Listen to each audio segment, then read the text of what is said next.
सबसे ऊंचा समय कौन सा? तीर्थ यात्रा करें, पैसे कमाएं, सबसे बड़ा, बड़े से बड़ा ऊंचा समय कौन सा? बड़े में बड़ा सुखदाई, पुण्यदायी, कल्याण कारक समय कौन सा? कि जिस समय भगवत तत्व का विचार किया जाए। पैसे का विचार, बीमारी का विचार, शत्रु के विचार से अशांति पैदा होती, मित्र के विचार से राग पैदा होगा, दुनिया के विचार से झंझट पैदा होती, स्वर्ग के विचार से स्वर्ग की वासना पैदा होती। लेकिन भगवत विचार करने से, और सबसे ज्यादा में ज्यादा जब पुण्य की घड़ियां जोर मारती, अधिक से अधिक पुण्य पुंज जब जोर मारता है, तब भगवत विचार करने का अवसर मिलता है। कुछ लोग चुपचाप निर्विचार होकर बैठ जाएंगे, निर्विचार तो नहीं, सुन्न होकर बैठ जाएंगे। तो जितना जाना है, समझा है, उसी में घूमेंगे, आगे नहीं जा सकते। आगे दुनिया का सुना है और सुनेंगे तो उसी में घूमेंगे। लेकिन भगवत विचार अपुरुष, अपूर्व अतिशय, जो पहले कभी नहीं मिला है, और जिसके मिलने के बाद दुख और सुख की लालच टिक नहीं सके, पाप और पुण्य गला दबोच न सके, वो ईश्वर विचार है। सबसे उत्तम समय पुण्यमयी वेला है कि जब ईश्वर विचार करे कि आत्मा परमात्मा क्या, परमात्मा में हमारे में क्या दूरी है, परमात्मा का स्वरूप क्या है। बोले जो सत्य है, सत्य किसको बोलते? जो पहले था, अभी है, बाद में। अ माना नहीं, ज माना जन्मना, जिसका जन्म नहीं वह अजन्मा ईश्वर। कृष्ण जयंती, राम नवमी, बुद्ध जयंती, महावीर जयंती, ये सब मनाई जाती, लेकिन अज जयंती नहीं मनाई जाती, ब्रह्म जयंती नहीं मनाई जाती। जो परमात्मा अजन्मा है वो सत्य है, ये ईश्वर विचार हुआ। जो परमात्मा अविनाशी है, जिसका विनाश नहीं होता, अज है, अविनाशी है,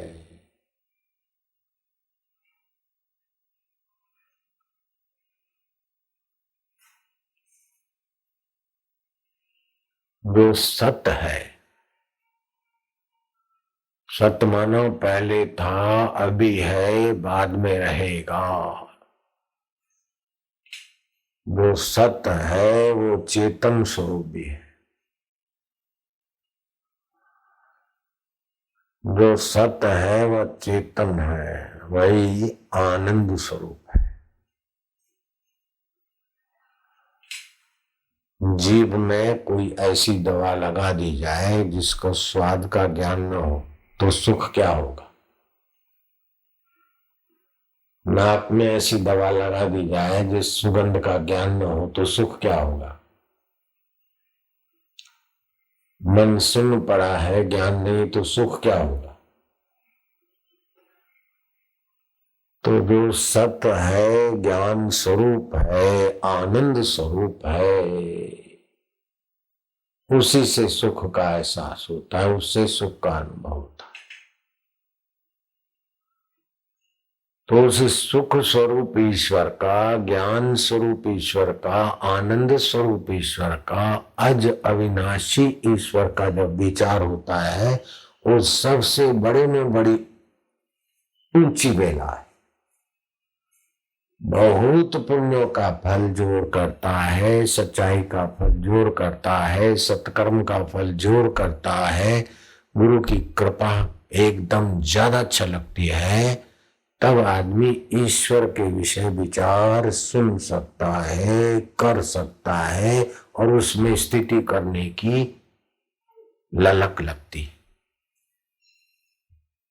जब तक ईश्वर में स्थिति नहीं हुई तब तक माया में भटकना ही पड़ेगा।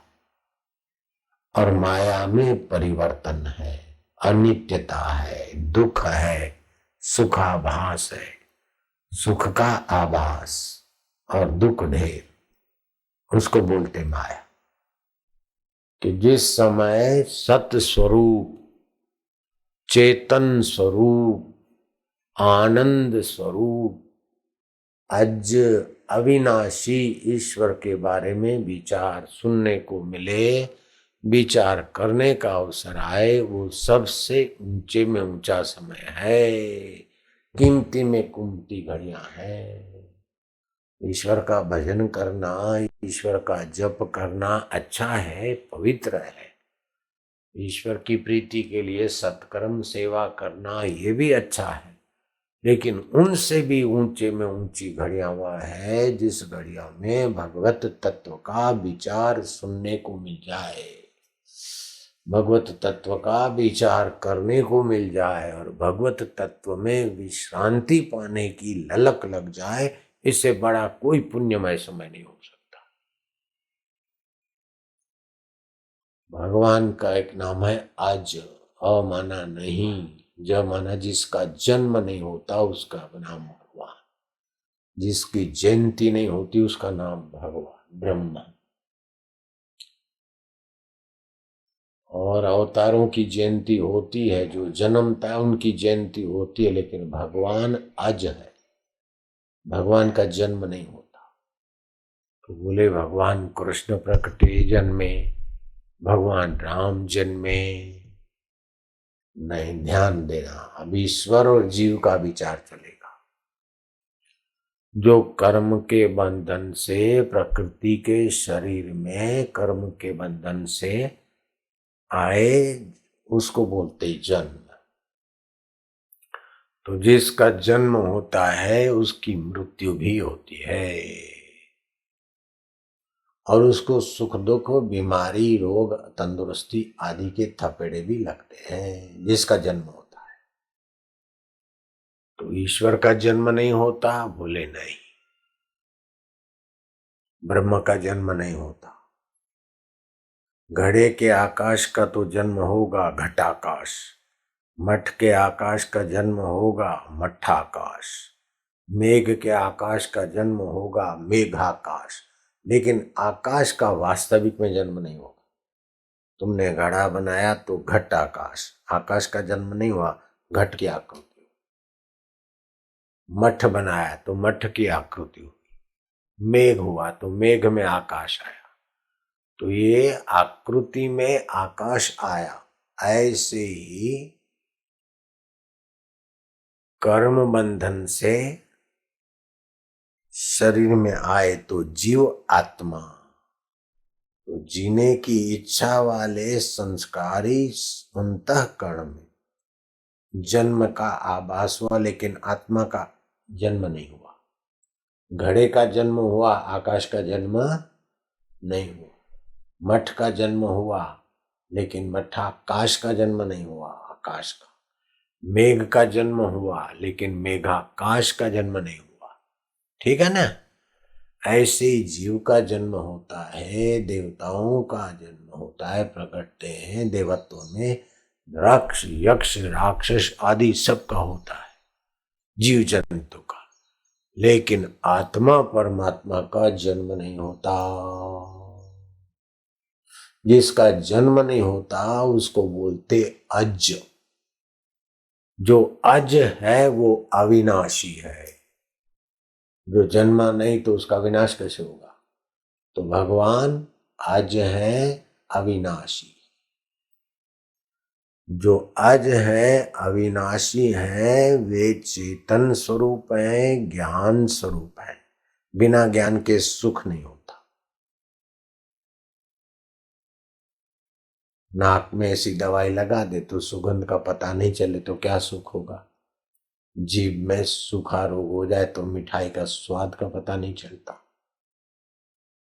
तो पता चलता है उसी में सुख है, ज्ञान में ही सुख है। तो भगवान सत्य भी है, चेतन भी है, तो चेतन में ही ज्ञान होता है, जड़ में ज्ञान नहीं होता।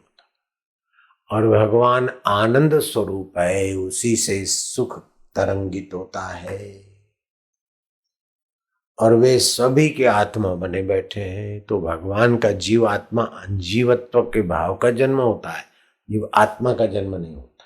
घड़े का जन्म होता है, आकाश का जन्म नहीं होता। मठ का जन्म होता है, लेकिन मठ में आए हुए आकाश का जन्म नहीं होता। ऐसे ही वास्तविक में जो हमारा आत्मा परमात्मा है, उसका जन्म नहीं होता। तो उसकी मृत्यु भी नहीं होती, शरीर की मृत्यु होती है, उसके बाद भी हम रहते हैं। ठीक है ना। तो शरीर मर जाता है तो हमारी मौत नहीं होती, क्योंकि हम आत्मा है। ये बात जान लेने से जो सुख मिलता है, जो आत्मिक शक्तियां विकसित होती है, वो दुनिया भर के सर्टिफिकेट वालों को वो सुख नहीं मिलता। हिंदुस्तान में तो क्या, कई देशों में उनकी बराबरी का कोई विद्वान नहीं है, ऐसा सर्टिफिकेट मिला है रूप नारायण को। MD फलाना ढींगना MS ये वो L डिलीट, कईयों को PhD करवाया। बोले बापूजी कई देशों ने मिलकर मेरे को इस युग का, इस समय का श्रेष्ठ विद्वान, बहुत डिग्रियां वाला व्यक्ति घोषित किया, लेकिन आपके चरणों में आता हूं। अब मेरे को वही शांति चाहिए, वो आत्मा का ज्ञान चाहिए। साल में 10-5 बार तो आ ही जाते, अभी जिंदे हैं। गुरु पूनम को भी आए थे, ऐसे दीक्षा लिया गुरुजी, अब वही चीज। तो उस परमात्मा के विषय का ज्ञान बहुत ऊंची चीज है। इंद्र का राज्य मिल जाए और दूसरे तरफ आत्मा परमात्मा का ज्ञान मिलता हो, तो इंद्र के राज्य को छोड़ दो, आत्मा परमात्मा का ज्ञान पाना चाहिए। इतनी ऊंची चीज, सारे भारत का नहीं, सारे वर्ल्ड का नहीं, इंद्र का राज तो सारी दुनिया से बहुत ऊंचा है। 12 मेघ उसके आज्ञा में रहते, 33 करोड़ देवता उनके अधीनस्थ। ऐसा इंद्र का राज्य मिले, इंद्र पद मिले, तो भी इंद्र का पुण्य नष्ट होकर इंद्र के पद का नाश होगा। आत्म पद पा लिया तो अविनाशी। इसलिए उपनिषद में आता है, यत पदम प्रेप्सवो दीना शक्रादय, शक्रादय माना इंद्र आदि, शक्रादय देवता, यत पदम प्रेप्सवो दीना शक्रादय सर्वदेवता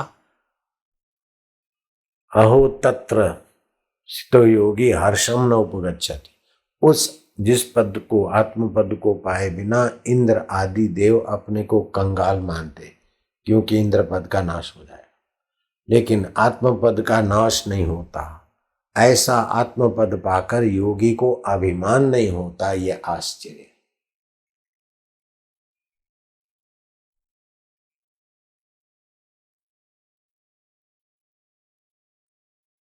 एक अवधूत बाबा थे, आत्म पद को पाए, है स्वस्थ मजबूत शरीर।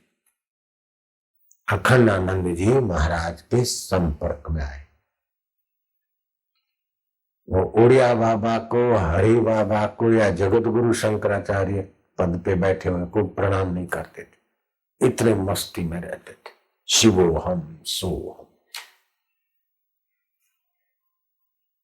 हांडी रखते थे, आत्म सुख में इतने मस्त कि गंगा किनारे जंगलों में ऐसे विचरते।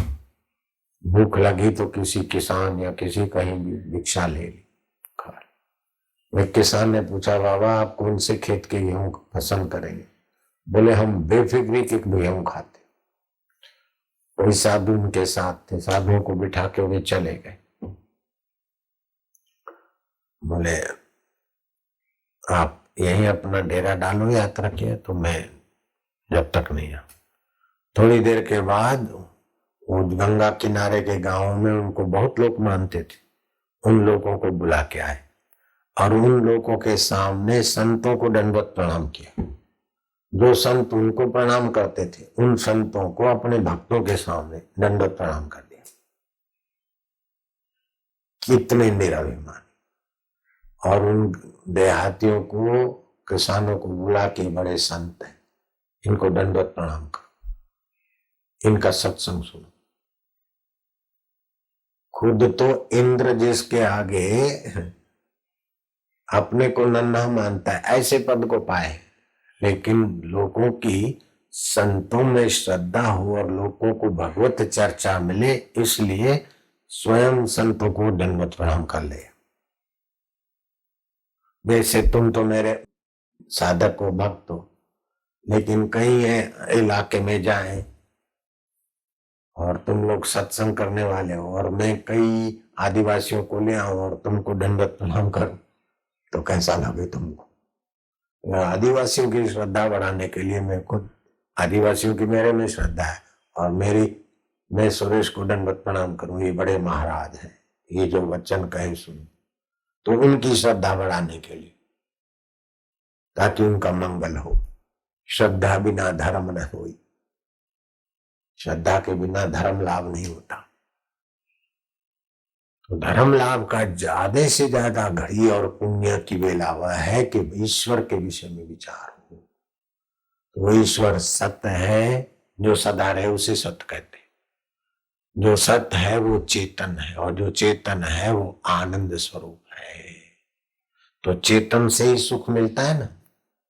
मुर्दे को मिठाई मुंह में डालो तो सुख होगा क्या? नहीं। रोबोट के मुंह में मिठाई डालो तो उसको स्वाद आएगा क्या? नहीं। रेलवे इंजन में शरबत डाल दो तो क्या उसको मजा आएगा? लेकिन तुम्हारे शरीर के इंजन में जरा शरबत चखा दो तो जरा चरपरा। तो सत्य है वो परमात्मा, जो सत्य है वो चेतन है, जो चेतन है वो आनंद स्वरूप है। तो उस परमात्मा का नाम हुआ सच्चिदानंद। उसी सच्चिदानंद से जगत की उत्पत्ति होती है, उसी से स्थिति होती है और उसी सच्चिदानंद में रोज लोग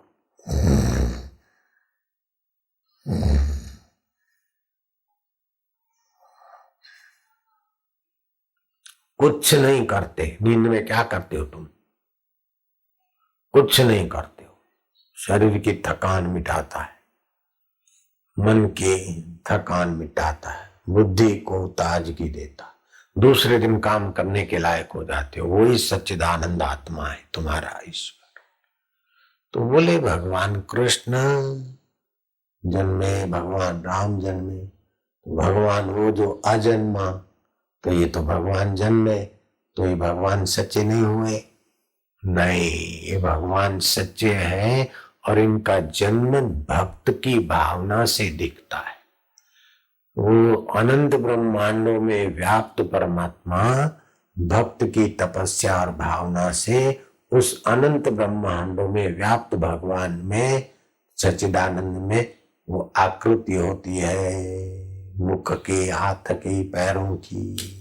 वास्तव में वो चिन्मय होते हैं। जैसे पर्दे पर व्यक्ति दिखते हैं, हंसते दिखते, खाते दिखते, लड़ते दिखते, झगड़ते दिखते, लेकिन है सब लाइट लाइट, पट्टियां और लाइट। ऐसे ही भगवान की माया और भगवान तत्व भक्त की भावना से उस प्रकार दिखते हैं जैसे साधारण आदमी बोलता है, चलता है, खाता है, लेता है, देता है।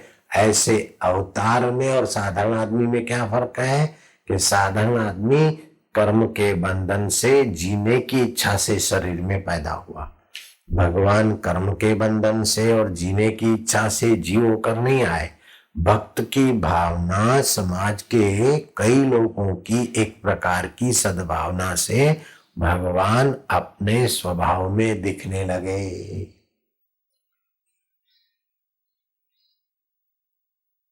प्रकाश तो सर्वत्र है, लेकिन पर्दे पे वो प्रकाश विशेष कोई व्यक्ति के रूप में दिखने लगा। तो पर्दे से पकड़ के ले जाओगे उस व्यक्ति को तो आएगा हाथ में? नहीं आए। वो जैसे और आदमी को जंजीर डालते हैं हाथ में अथवा गले में फांसा बांधते, ऐसे पर्दे के ऊपर जो कोई व्यक्ति दिखता है उसको आप बाहर की जंजीर लगा सकते क्या? रस्से से बांध सकते? नहीं। हाँ, वो रस्से से बंधा हुआ दिखे, जंजीर से लगा हुआ दिखे तो फिल्म की जंजीर होगी, तुम्हारी जंजीर नहीं होगी। टीवी में कोई आदमी को आप अपने रस्सी से नहीं बांध सकते, प्रकाश में दिखता है। ऐसे परब्रह्म परमात्मा अपने प्रकाश में ही अवतारों की लीला करते। तो अज है फिर भी जन्म धारण करते हुए दिखते हैं। तो वह परमात्मा कभी कभी अवतार धारण करते तो उसका मतलब ये नहीं कि दूसरी जगह से आ जाते, वो भरपूर है वहीं अपनी आकृति प्रतीत करा देते। फिर 100 साल, 125 साल, मानुष्य जीवन काल 1000 साल, ऐसे भगवान सभी का आत्मा बनकर बैठे। तो वो आत्मा अज है, अविनाशी है।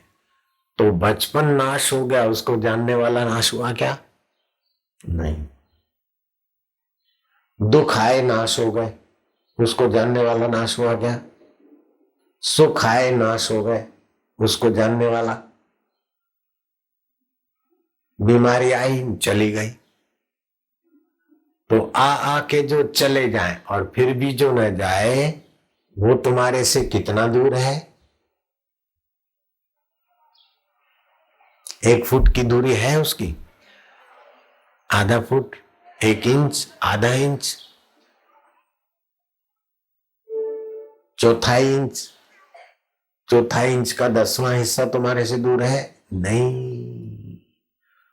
हाजरा हजूर जागंदी जोत, ज्ञान स्वभाव सदा जागंदी जोत है। नींद अच्छी आई उसको भी जानते और नींद अच्छी नहीं आई उसको भी जानते। नहीं जानते?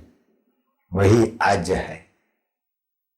नींद का जन्म होता है और नींद की मृत्यु होती है, लेकिन नींद के पहले जो था, नींद के बाद में जो रहता है वो नींद के समय भी रहता है कि नहीं रहता? प्रभु तुम नींद के पहले रहते हो, नींद के समय रहते हो, नींद के बाद रहते हो मेरे आत्मदेव ओम आनंद स्वरूप। फिर मन इधर उधर जाए, ओ मन इधर उधर जाता है, उसको देखने वाला मेरा अज अविनाशी। लोग मन को एकाग्र करने में लगते हैं तो मन और उछलता है, अथवा मन में जैसा आया ऐसा करने को लगते तो संसार में फंसते। मन में जो आए उसमें भी न लगो और मन से भिड़ो भी नहीं।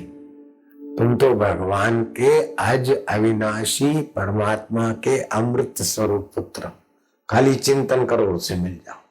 जैसे तरंग पानी का चिंतन करे और तरंग अपने को जान ले तो भी पानी को जान लिया, पानी को जान ले तो भी अपने को जान लिया। ऐसे तुम अपने को जान लोगे तो भगवान को जान लोगे और भगवान को जान लोगे तो अपने को जान लोगे। ये है भगवत विचार। और ये भगवत विचार में थोड़ी भी गति हो गई तो फिर संसार की कोई भी बात का ज्ञान ये हो जाए। कई इंजीनियर मेरे शिष्य है लेकिन मैं किसी इंजीनियर का चेला नहीं। कई डॉक्टर मेरे चेले हैं, मैं किसी डॉक्टर का चेला नहीं। कई वकील मेरे चेले हैं, 2-5 नहीं कई हैं। कई जज मेरे चेले हैं, मैं किसी जज का चेला नहीं। कई सेठ मेरे चेले हैं, मैं किसी सेठ का चेला नहीं। कई नेता मेरे चेले हैं, मैं किसी नेता का चेला नहीं। बस अज अविनाशी परमेश्वर का विचार ये सबसे ऊंचे में उठा है। वो पा लिया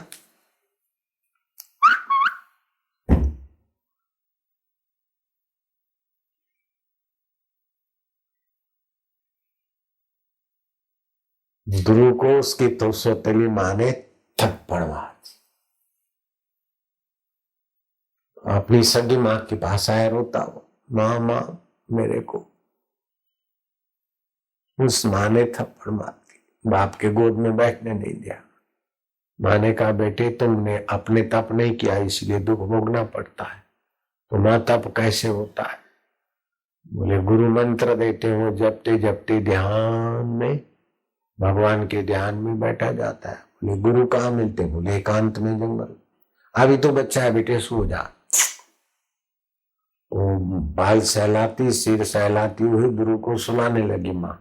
वो सुलाने वाली सो गई, लेकिन गुरु के मन में चटका लगा के जाऊं गुरु को खोज। वो धीरे धीरे काट से उतर के जंगल में चला गया। वो चलता गया, भागता गया जंगल में। सुबह सुबह उसको देव ऋषि नारद जी मिले और बोले अभी तुम बच्चा है, घर जाओ, अभी क्या करेगा? भगवान का भजन, भगवान का ध्यान, भगवान से भी। बोले महाराज क्या पता कब मौत आ जाए, पता नहीं। भगवान का मंत्र गुरु से मिलता है। तो नारद जी ने परीक्षा ली और उसको मंत्र दिया। अध्रु जपते जपते ओम नमो भगवते वासुदेवाय। जपते जपते एक दिन, दो दिन, तीन दिन ऐसे ध्यान में आगे आगे आगे बढ़ते गए। 6 महीने के अंदर भगवान प्रकट हो गए। भगवान कहीं से आए नहीं, व्याप रहे थे और ध्रुव को जिस भगवान की भावना थी वही उसी भाव के भगवान नारायण प्रकट हो गए। फिर ध्रुव को स्पर्श कर दिया तो ध्रुव की सारी विद्याएं प्रकट हो गई। तो ध्रुव ने पूछा कि भगवान आप कौन है, मैं कौन हूं, ये जगत क्या है? तो ध्रुव के मन में भगवान के दर्शन से भगवत विचार पैदा हो। तो भगवान बहुत खुश हुए कि भगवान क्या है, मैं क्या हूं और जगत क्या है। ये भगवान की तपस्या 6 महीना किया और भगवान के दर्शन किया, तभी इतना पुण्य जोरदार हुआ कि भगवान के विषय का सवाल ध्रुव ने भगवान के दर्शन के बाद उठा। तो भगवान बड़े प्रसन्न हुए और भगवान ने कहा ध्रुव मेरी कृपा से तुम्हें देव ऋषि नारद जी का सत्संग मिलेगा। और सत्संग में भगवत तत्व का विचार मिला ध्रुव को। तो अपन लोग कितने भाग्यशाली हैं। ध्रुव को भगवान के दर्शन के बाद भगवत तत्व के विचार, अर्जुन को भगवान के दर्शन के बाद भगवत तत्व का विचार करने का ज्ञान भगवान कृष्ण जी ने दिया। अर्जुन प्रश्न करता है किम ब्रह्म आदि किम, ब्रह्म किसको कहते, परमात्मा किसको कहते, कर्म की गति क्या, ये सब अर्जुन के अंदर भगवान के विषय सवाल उठे। अध्यात्म क्या है, आदि देव क्या है, आदि भूत क्या है। तो अर्जुन को ये प्रश्न उठे और भगवान ने उनका उत्तर दिया और अर्जुन के सारे दुख मिट गए। भगवान के दर्शन हुए तभी भी दुख रह गए थे, लेकिन भगवत तत्व का विचार हुआ तो दुख मिट गए। आपको ऐसे भगवत तत्व के विचार में मैं ले चल रहा हूं। आप कितने भाग्यशाली हैं। आपको राम राम, नारायण नारायण नारायण। भगवत तत्व का विचार। दुख आए तो उसमें बहो मत, सुख आए तो उसको बहो मत। जानने वाला कौन है? जानने वाला तो मेरा भगवान है, आज है। बस दुख और सुख की चोट कम हो जाएगी और आज अविनाशी की निकटता बढ़ती जाएगी।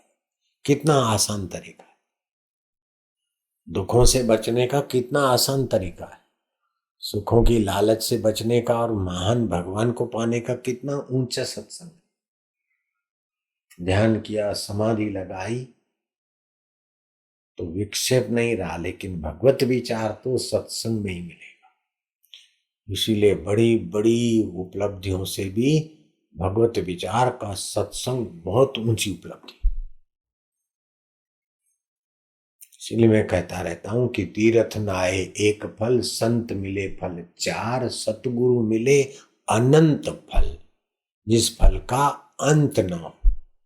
इंद्र पद का अंत हो जाएगा, प्रधान पद मिला, प्रधानमंत्री पद मिला, उसका भी अंत हो जाता है। बेचारे कई प्रधानमंत्री बदल गए, लेकिन आत्मपद का अंत नहीं होता। वो ब्रह्म ज्ञान के सत्संग विचार से मिलता है आत्मपद। ये आत्मपद पाने की बुद्धि मनुष्य जीवन में हाथी, घोड़े, गधे, कीट, पतंग, निगुरे लोगों के पास नहीं होती। मनुष्य जीवन में और सत्संग सुने तब ये आत्मपद पाने की बुद्धि बनती।